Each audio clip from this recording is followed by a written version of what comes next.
Hi everybody, this is Joe Cuccinello from Vino Superiore. What we are doing today here is, in this video, we're actually making 2 new barrels of Vino Superiore wine. And so what we decided to do for this particular video is to target the individuals who are actually making barrels with our grapes. This can be done at home. As you can see, we chose to do it here in a garage, just to demonstrate that it can be done. I want to show you just a few tips and tricks on how to control some things in your garage, like fruit fly control, just in case anyone doesn't have any idea on how to do it on a large scale batch. As well as the other purpose of this experiment was to show the stability of the Vino Superiore grapes. What we chose to do here with these experimental batch is I saved some of the 2011 vintage. It's currently 2013. I saved some of the 2011 vintage, a Cabernet and the Merlot grapes, enough to make 2 barrels of Vino Superiore wine.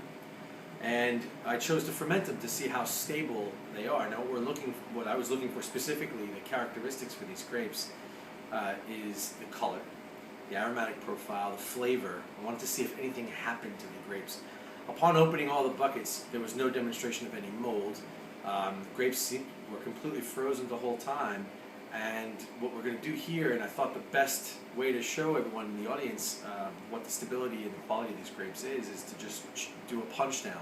So if I can direct your attention here, what we have is a vat of Cabernet Sauvignon grapes from Vino Superiore from the 2011 vintage. It is currently July 2013. And the great thing is about the Vino Superiore product is it's July and we're fermenting wine, which doesn't normally happen, and you can do that with a Vino Superiore product and still clearly get some fantastic quality grapes. This Cabernet Sauvignon, as can be seen, is very, very, very dark still. I mean, there's still whole berries intact that you can actually see through this must. Let's see if we can pull a couple up here. Look, there's one down here still.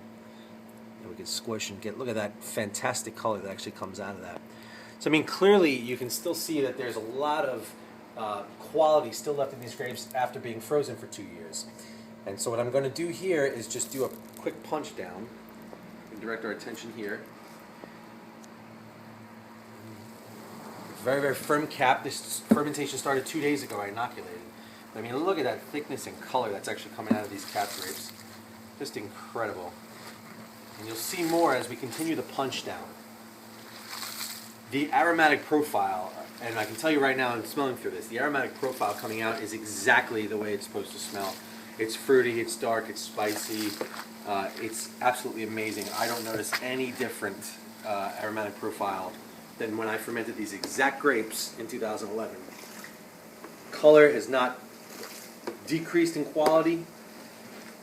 We will taste a little bit, of course, that's the hazard of the job.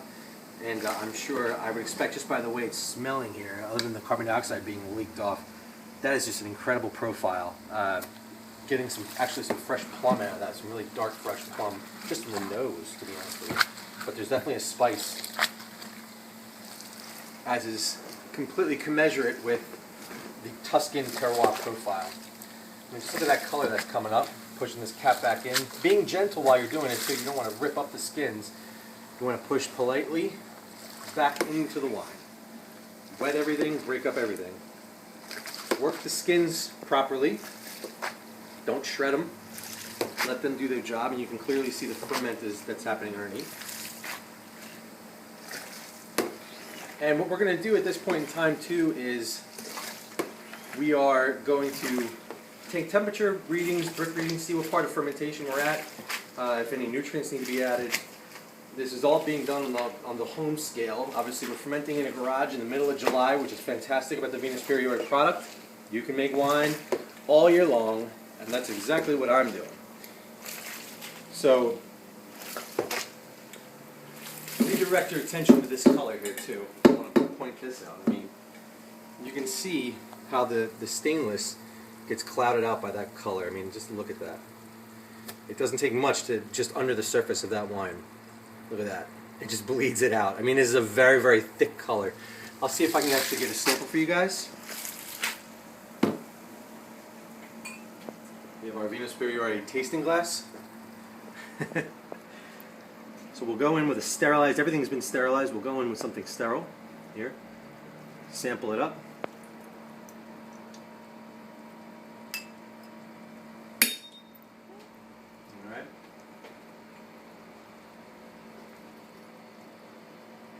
So I mean, I don't know if you can see that color, everyone, but that is just fantastic. Early fermentation Cabernet Sauvignon, very, very dark purple hue. Just incredible. It looks exactly the way it's supposed to look at this point in time. No nose of reduction, a lot of strong fruit up front, and some spice. There's something in the back growing, some type of peppery spice in the back that I'm noticing growing.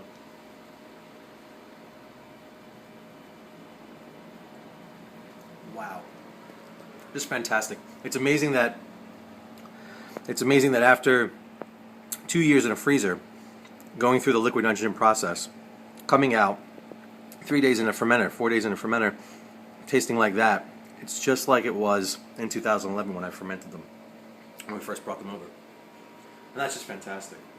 So at this point in time, we'll take another video potentially of the Merlot as well, but I wanted to show you the punch down. I wanted to speak to the stability of the product. I wanted to have a quick taste and show you guys the fantastic quality of this product. And I may have another sample before we close off here and take Breck's measurements. So in the meantime, stay tuned for more videos. There'll be follow-ups to this, punch downs, and especially the press. Everyone loves those particular videos. So thank you everyone for the comments on the technical videos moving forward. We will continue to supply them for you.